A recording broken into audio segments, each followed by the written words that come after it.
یہ تمہارے پروردگار کی مہربانی کا بیان ہے جو اس نے اپنے بندے زکریا پر کی تھی،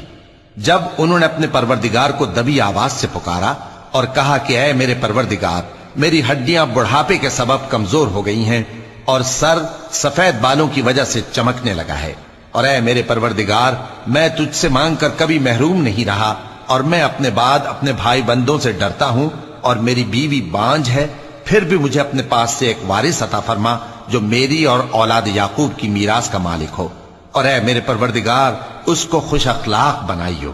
فرمایا اے زکریا، ہم تم کو ایک لڑکے کی بشارت دیتے ہیں جس کا نام یحییٰ ہوگا، اس سے پہلے ہم نے اس نام کا کوئی شخص پیدا نہیں کیا۔